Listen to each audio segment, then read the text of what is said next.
ጤና ይስጥልን። ይህ ኢትዮፕላስ ነው። በዘመናዊ ዓለም ካሉ ወታደራዊ ህብረቶች በሁለንተናዊ አቅሙና ግዝፈቱ የሰሜን አትላንቲክ የጦር ቃል ኪዳን ድርጅት ኔቶን የሚስተካከለው የለም።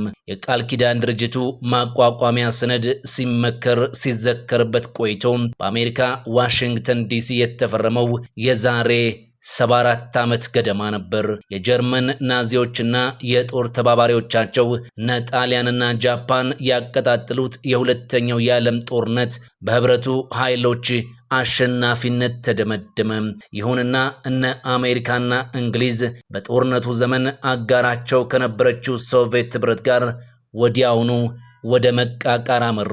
የአስተዳደራዊ ዘይቤና የፍልስፍና ፈሊጥ ልዩነታቸው ከዕለት ዕለት እየተካረረ መጣ። የጀርመንን ምስራቃዊ ክፍል የያዙት ሶቪየቶች የምስራቅ በርሊንን መተላለፊያ መንገዶችን ማገዳቸው የኔ በልጥ ቅራኔውን አካረረው። ምዕራባውያኑ ግዙፉ የሶቪየት ቀይ ጦር የምዕራብ አውሮፓ ሀገሮችን ባሻው ሰዓት በእጁ አስገብቶ የኮሚኒስት ፍልስፍናው ተከታይ እንዳያደርጋቸው ሲሉ ስጋት ገባቸው። የሁለቱ ወገኖች ግዙፍ ፉክክርና በታሪክም ቀዝቃዛው ጦርነት የተሰኘውን ስያሜ ያገኘ ክስተት ምዕራባውያኑ ራሳቸውን በታላቅ ወታደራዊ ህብረት ስር እንዲያሰባስቡ ምክንያትም ሆናቸው። በቤልጅየም ብራሰልስ በተከናወነ ስነ ስርዓት የሰሜን አትላንቲክ የጦር ቃል ኪዳን ድርጅት ኔቶን ማቋቋሚያ ሰነድ ፈረሙ። አሜሪካ፣ ካናዳ፣ ፖርቹጋል፣ ጣሊያን፣ ኖርዌይ፣ ዴንማርክ እና አይስላንድ የመጀመሪያዎቹ የቃል ኪዳኑ ሰነድ ፈራሚዎቹ ሆኑ። በአንዷ የቃል ኪዳኑ አባል ሀገር ላይ የሚፈጸም ወረራም በእኛም ላይ የተሰነዘረ ያህል እንቆጥረዋለን አሉ።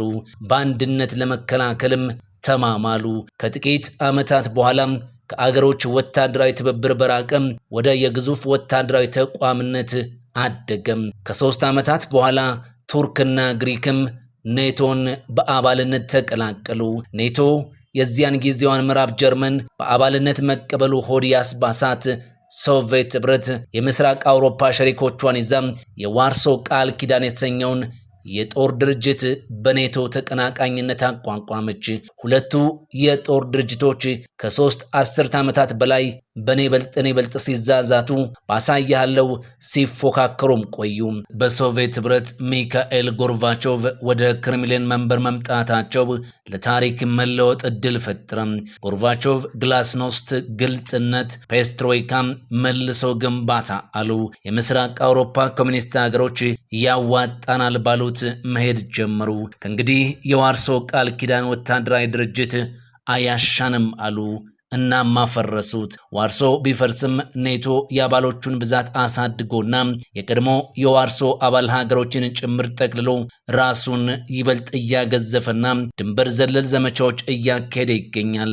ዩክሬንም ይህንን የወታደራዊ ትብብር የምንጊዜም የሩሲያ ተቀናቃኞች ጋር በቃል ኪዳን ለመተሳሰር መሞከሯ ከዚህ በፊት በሩሲያና በእርሷ መካከል ተከስቶ የነበረውን ውጥረት አራግቦ ወደ ሙሉ ጦርነቱ እስካስገባት ከ2 ዓመታት በላይ ሆኗል። ሩሲያ ዛሬ በሙሉ አቅሟ ዩክሬን ላይ ጥቃት እያደረሰች ትገኛለች። በነገ ውስጥ ለዩክሬናውያን ያለው እጣ ፈንታ ይህ ነው ብሎ ለመናገር በእርግጥ ያስቸግራል። ነገር ግን በአንድ ነገር እርግጠኞች መሆን ይቻላል። ጦርነት ሰው ይበላል።